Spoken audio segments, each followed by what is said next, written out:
불교를 바로 보면 삶이 바로 보입니다. 안녕하세요. 불바보TV 목종입니다. 여러분 반갑습니다. 여러분 주위에 많이 전법하셨죠? 불바보TV. 최소한 한 달에 한 분, 이왕이면 일주일에 한 번 하면 더욱 좋고요. 오늘은 여러분들과 직지인심에 대해서 함께 공부해 보도록 하겠습니다. 원래 직지인심은 직지인심 견성성불, 이 8글자죠. 이 중에 이제 앞부분이 직지인심입니다. 그래서 직지인심, 직접 사람의 마음을 가리키다. 직은 직접이란 뜻이고요. 지는 가르칠 지, 그래 손가락으로 가리키는 걸 말합니다. 인심은 마음, 사람의 마음 그런 뜻이죠. 그래서 직접 사람의 마음을 가리켜서 뒤에 나오는 구절은 견성성불, 그 마음의 성품을 보는 것, 성품을 보는 것이 성불이다. 바로 성불이다. 부처가 되는 거다. 이런 의미입니다. 달마조사가 이제 말씀하신 겁니다. 중국에 오셔가지고. 자, 그래서 오늘은 여러분들과 먼저 직지인심, 왜 직접 마음을 가리켰느냐, 이거에 대해서 공부해 보도록 하겠습니다. 자, 직지인심, 직접 사람의 마음을 가리키다, 이런 뜻입니다. 즉 풀어서 얘기하면 직접 사람의 마음을 관하다, 이런 의미죠. 자, 왜 그랬을까요? 성불하려고 하면 우리는 어떻게 해야 되나요? 보통 평범하게 성불 그러면 우리는 중생이고 부처가 되는 건데, 그거는 난행고행을 해야 돼. 그래서 오래도록 부처님의 가르침을 배우고 실천해야 돼.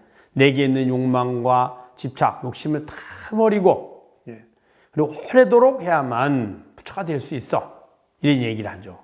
부처는 될 수 없지만 불국토, 부처님이 계시는 그곳에 환생을 해서 이제 그곳에서 배우고 실천해서 부처가 되는 이런 방법도 있습니다.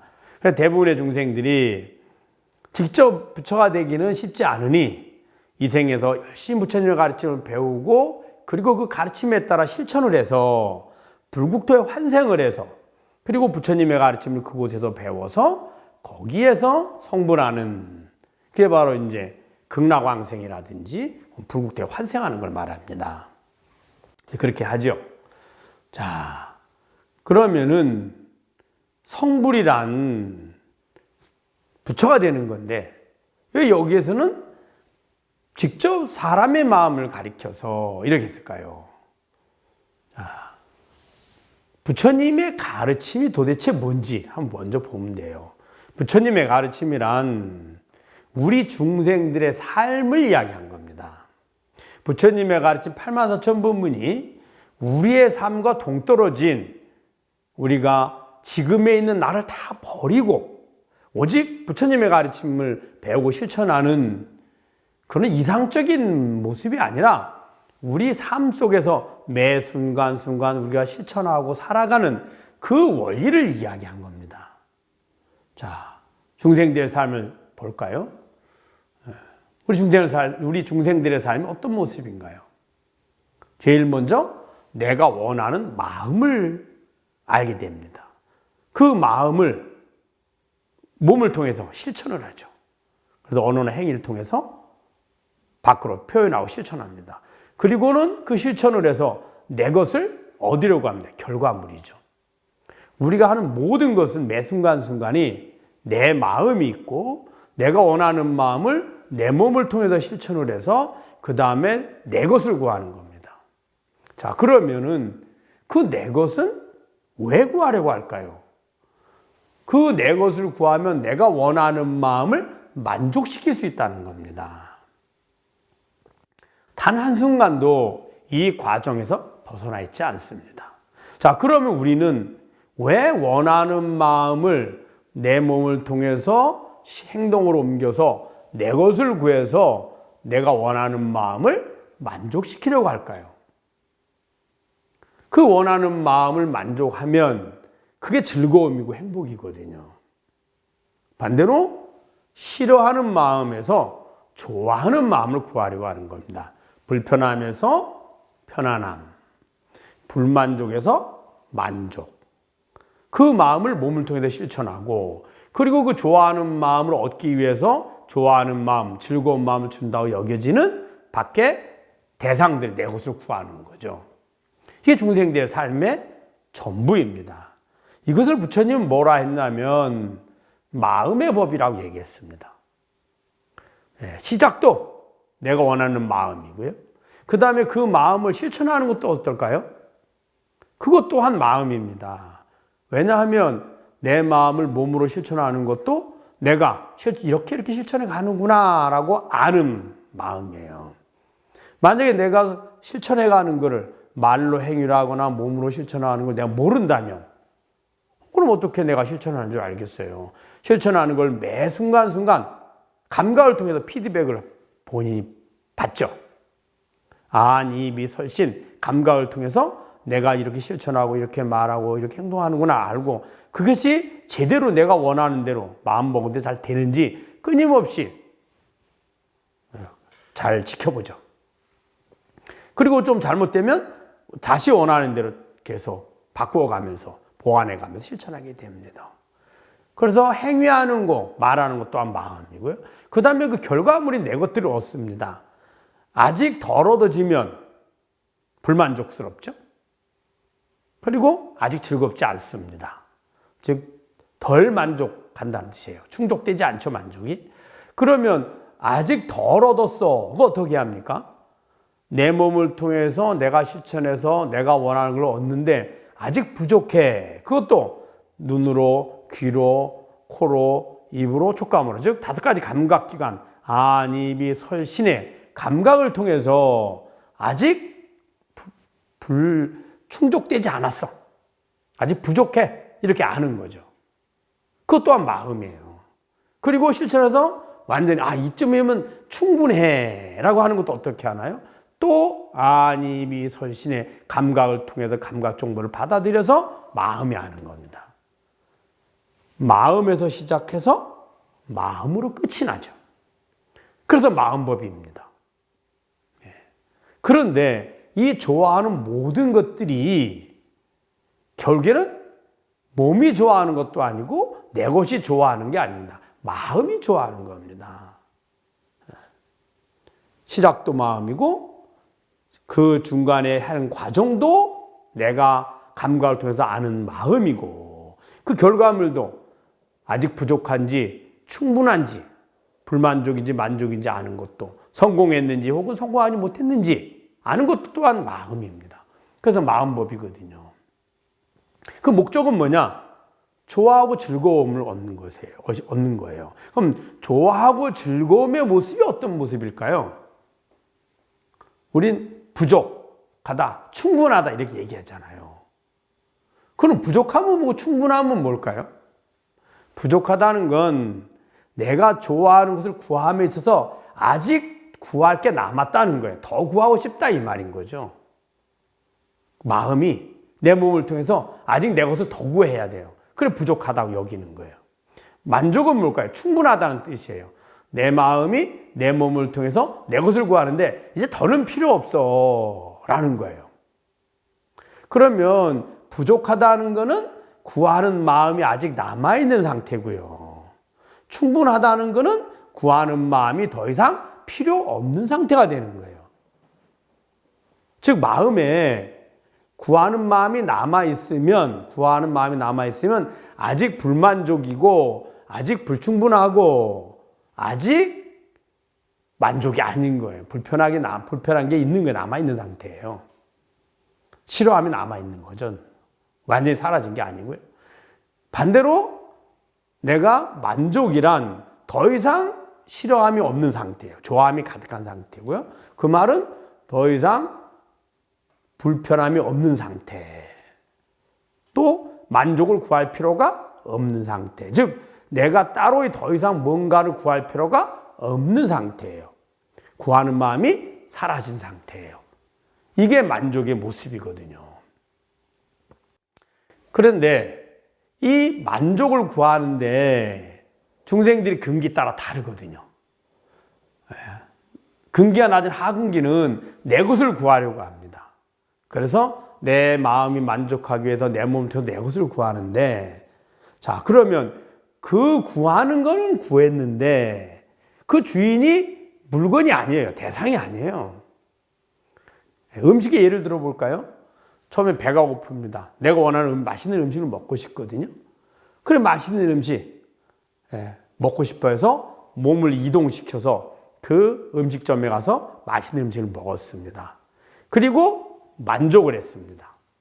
그러면 그 순간에는 이제 나는 충분히 만족해. 더 이상 먹을 필요가 없어졌습니다. 즉, 더 이상 먹고 싶지 않은 거죠. 근데 만족입니다. 그런데 점심 먹고 나서 저녁이 되니까 다시 배가 고프죠? 그럼 또 음식을 또 구해야 돼요. 그럼 또 만족을 하고 다시 또 구해요. 시간이 지나면.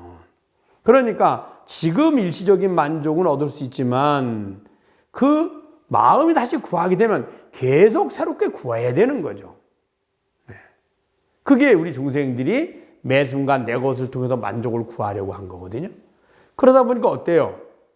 이미 구했는데 지난해에는 내가 원하는 것을 얻기 위해서 노력을 해서 구했습니다. 구했는데 지금은 아닌 거예요. 또 구해야 되는 거예요. 또 시간이 지나니까 또 구해야 되고요. 또 음식은 구했는데 옷은 만족하지 않은 거예요. 옷을 구했거든요. 근데 옷이 철이 지나니까 또 새로운 옷을 구해야 돼요. 그래서 중생들은 어때요?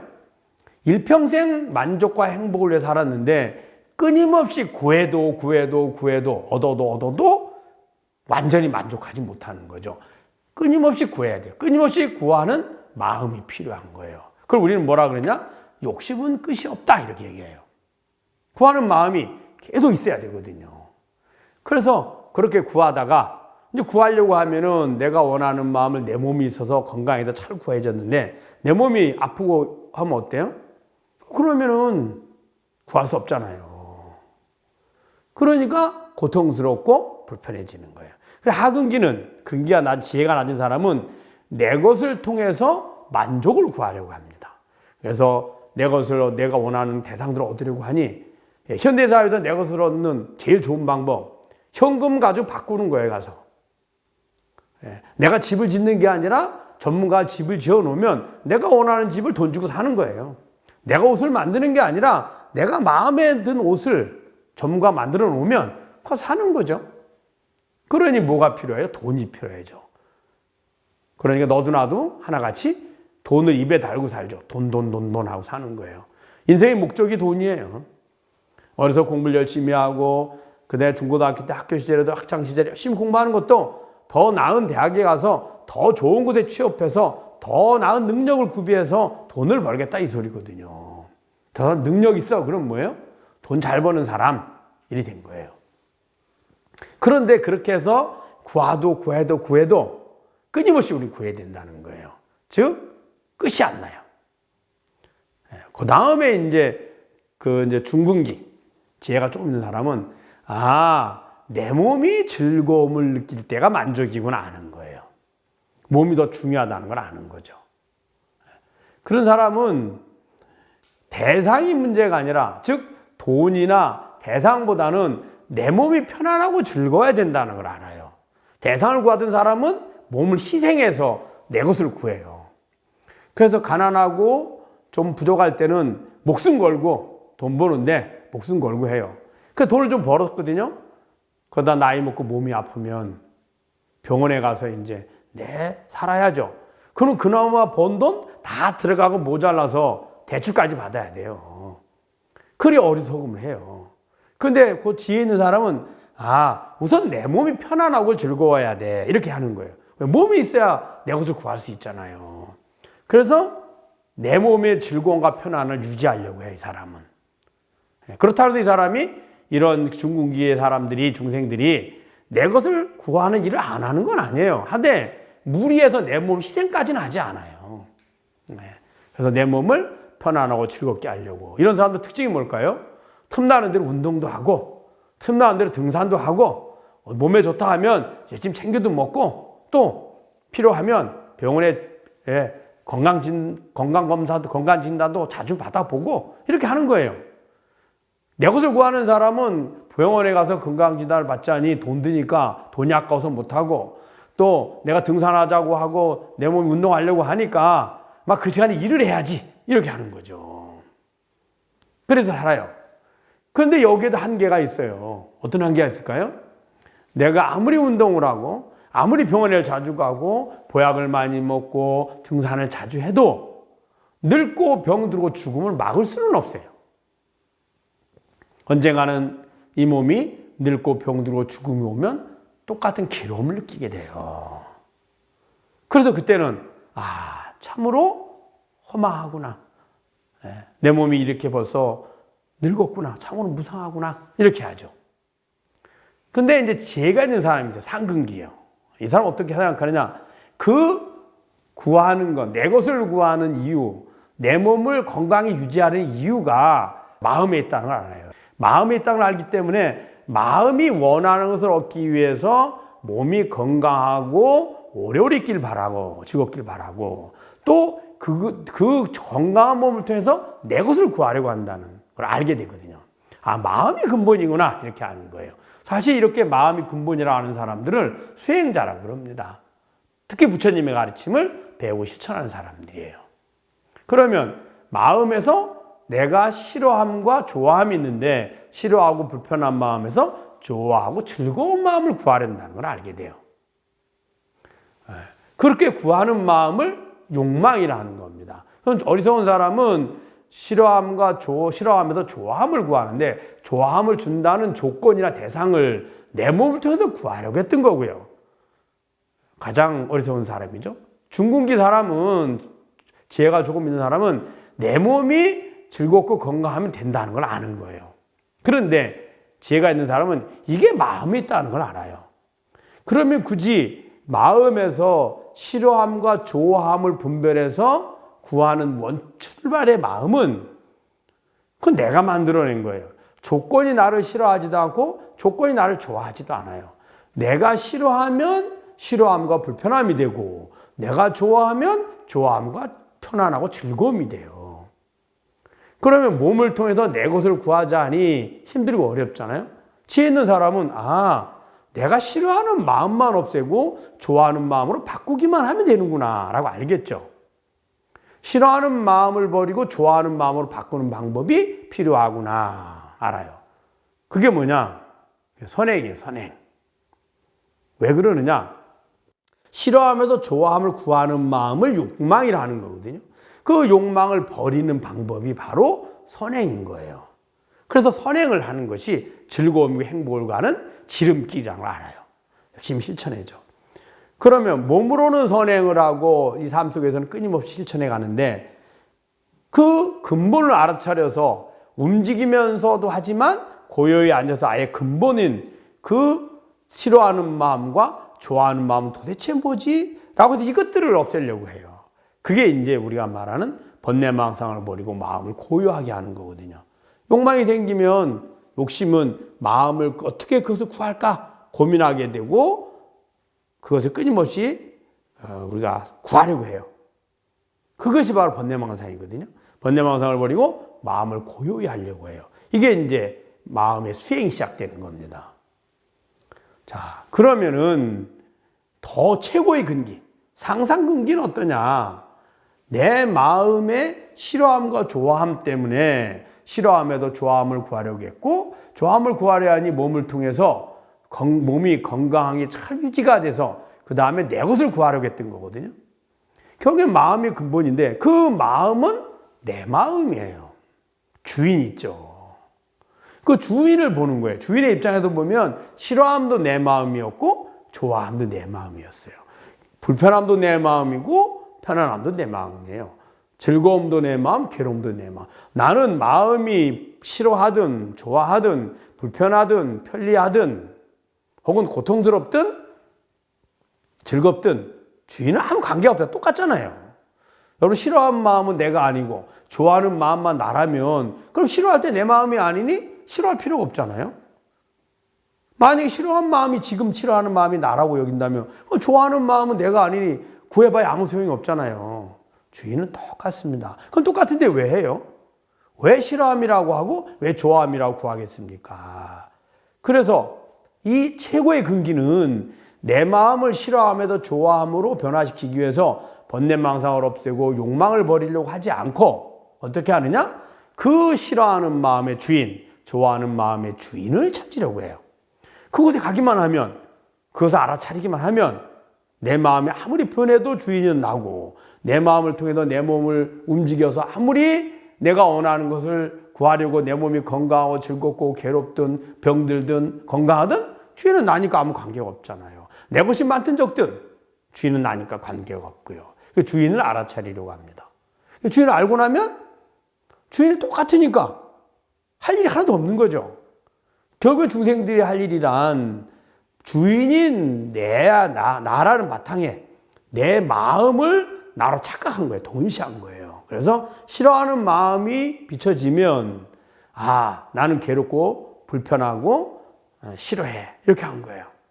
좋아하는 마음이 비춰지면, 주인인 나에게 비춰지면 나는 즐겁고 좋아하고 만족해. 이렇게 한 거죠. 주인이 난 똑같거든요. 그래서 더 이상 어느 것도 구하지 않아요. 그것을 부처님께서 가르쳐 주신 거예요. 즉, 행복을 얻는 방법을 가르쳐 주는데, 가장 어리석은 사람은 밖에 대상을 구하고, 조금 지혜로운 사람은 내 몸을 통해서 내 몸을 유지하려고 하고, 더 지혜로운 사람은 내 몸과 대상이 내 근본이 마음이니 마음에서 구하려고 해요.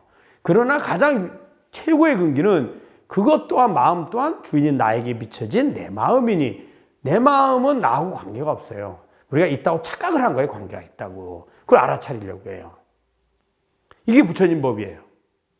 84,000법문이 근기 따라서, 그래서 내 것을 얻는 법을 알려주고 내 몸을 건강하게 오래오래 유지하는 법을 알려주고, 더 나아가서 내 마음이 싫어하면서 좋아함, 즉 괴로움에서 즐거움으로 변화시키는 법을 알려주고, 최종적으로는 그 주인인 나를 깨닫는 법을 알려준 거예요. 그러니 그 부처님 법을 여러분이 지금 제대로 이해를 했다면, 부처님 84,000법문을 다 배워서 부처님이 가르쳐준 행동을 하나하나 해서 하는 것보다 어때요? 항상 지금의 내가 있고 주인이 있고 내 마음이 있고 내 몸이 있고 내 것을 구하고 있잖아요. 이럴 때 그냥 주인을 찾아가면 되잖아요. 내 것의 주인인 내 몸, 내 몸의 주인인 내 마음, 내 마음의 주인인 내가 있잖아요. 그러니까 언제 어디서든지 그 주인을 직접 찾으라는 거예요. 선행을 하고 계율을 지키고 그 다음에 오래오래 기도를 하고 그 다음에 또 번뇌망상 버리려 애쓰지 말고 언제 어디든지 그 주인을 찾으라는 거예요. 그게 직지입니다. 직지인심입니다. 그래서 부처님이 보다 쉽고 빠르고 안전하게 일시적이고 불완전한 행복이 아닌 다시는 변함이 없는 영원하고 완전한 행복을 얻는 방법을 가르쳐 주신 거예요. 그게 부처님 84,000법문의 핵심이거든요. 그래서 부처님께서 직지인심 이런 말, 바로 마음을 직접 가르쳐서 깨달아라 이렇게 한 거죠. 여러분 아시겠죠? 여러분들이 오늘 그 불바보 TV 오늘 직지인심을 잘 들어서 일상생활에서 그대로 관찰을 해보면 아마 쉽게 부처님의 법이 어떤 의미를 지니는지 이해할 수 있을 겁니다. 그리고 매 순간순간 언제라도 내가 없는 적은 없어요. 내가 있으니 내 마음이 있고 내 마음이 있으니 내 몸이 있고 내 몸이 있으니 내가 밖으로 한 행위를 통해서 내가 원하는 것을 얻게 되는 거거든요. 그러니 내가 사라진 적이 없잖아요. 그 주인인 나를 찾는 법, 이게 바로 직지인심이다. 아시겠죠? 불교를 바로 보면 삶이 바로 보입니다. 불바보 TV의 목종이었습니다. 감사합니다.